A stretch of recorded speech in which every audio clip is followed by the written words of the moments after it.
Halo adik-adik, masih dalam bab bioteknologi. Perlukah negara agraris seperti Indonesia mengembangkan bioteknologi?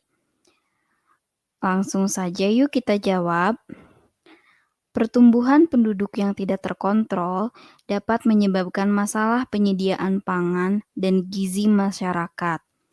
Sebagai negara agraris, yang sebagian besar penduduknya bekerja di sektor pertanian, ilmu bioteknologi dapat digunakan di Indonesia agar panen yang dihasilkan dapat maksimal, unggul, dan berlimpah.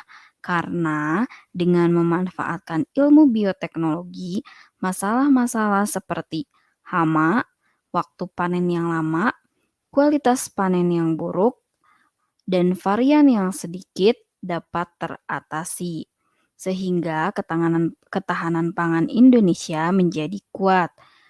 Contoh dari aplikasi bioteknologi di bidang pertanian, yang pertama adalah kultur jaringan.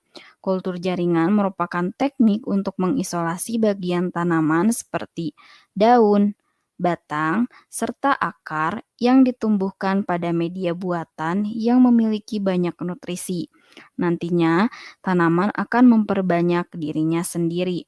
Kultur jaringan mampu memperbanyak produktivitas tanaman dengan waktu yang cukup singkat. Yang kedua, ada teknik hidroponik.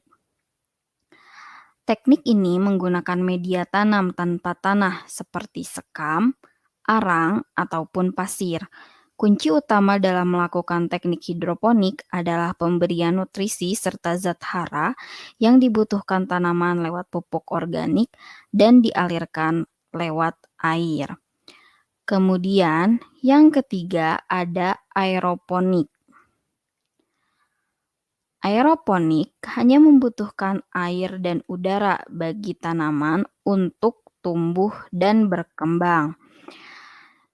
Teknik ini bekerja dengan cara menggantungkan akar tanaman di udara dengan wadah serta temperatur tertentu, serta dijaga kelembabannya. Tanaman ini akan mendapatkan nutrisi dari nutrien yang disemprotkan secara rutin pada akar tanaman. Yang keempat, ada transgenik.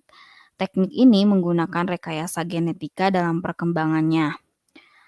Tanaman yang dipilih diberikan gen bakteri yang mengandung endotoksin. Endotoksin ini akan membantu tanaman untuk mengatasi hama dan penyakit yang biasa menyerang tanaman. Adanya transgenik ini menguntungkan petani ya, karena tidak perlu menggunakan pestisida. Kemudian tanaman mampu menghasilkan racun dengan sendirinya untuk menyerang hama dan penyakit, dan memiliki kandungan gizi yang tinggi serta hasil panen akan lebih tahan lama dan tidak mudah busuk.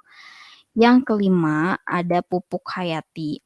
Pupuk hayati merupakan pupuk yang sudah membusuk, kemudian diberikan mikroorganisme yang hidup. Pupuk ini berfungsi untuk menyuburkan tanah dan menambah nitrogen serta mikoriza dengan rekayasa genetika.